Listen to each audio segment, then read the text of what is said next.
Americans, what do Europeans have every day that you see as a luxury?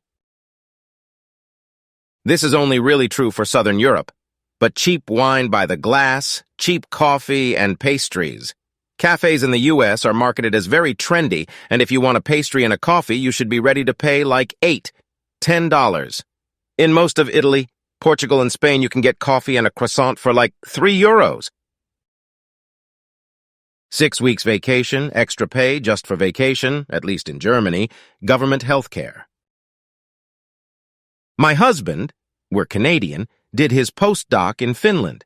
When he was signing his contract, they said, "You'll get 6 weeks paid vacation and you have to take it." He was shocked. He had friends elsewhere doing postdocs who were doing 14-hour workdays, 6, 7 days a week, no vacation, let alone paid vacation. One of the years when he was nearing the end of his cycle, HR reached out and in a panic said, "You have 3.5 days that you have to use, unbeknownst to us." So we booked a trip for an extended weekend away. I miss that. And it's something we both negotiate when starting new jobs. Rather take a bit of a lower salary with more vacation. 1 week after 2, 3 years in most positions is insanity.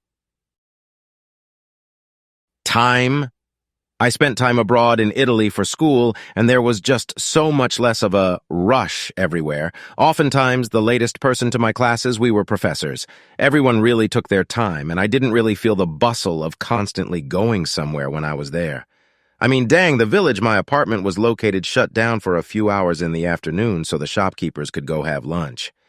It was wild.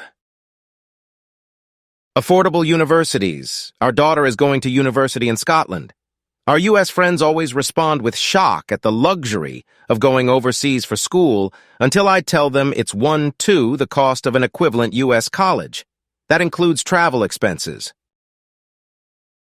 Readily available and reliable public transportation.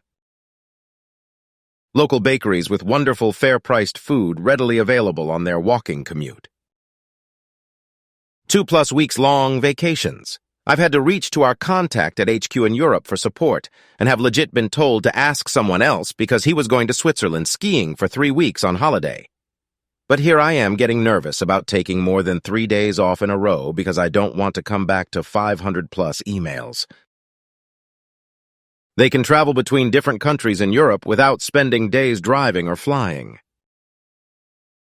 Bathroom stalls that actually go to the floor. I don't need to know what shoes the guy taking a sheech *T next to me has on. Healthcare, life-work balance, walkable communities, great train service. Paid parental leave. I had used all of my leave with my first kid, so when I had another kid a year and a half later, I was back on my feet teaching in under 6 weeks. Dogs get better treatment than working mothers. Cities designed for walking, and public transit designed to make travel between major cities' countries without a car incredibly seamless. I don't really drive much, and hate having to get around by car, especially while traveling. Being able to walk, bike to most important destinations is great. Being able to travel by train to another city or country without spending the entire ride thinking I should have just rented a car and driven or dealt with the huge delays of airport security instead is even better. I spent a month in Switzerland for work a few years ago, and it's more than that, though. The roads are designed to make biking as seamless and unobtrusive as possible, in a way that would never even really be explored here. I'd never consider biking in the city while I was in Boston because I don't want to be in the middle of traffic weaving between cars and pedestrians, and I think most people feel the same, and that's why bike lanes are fairly underutilized.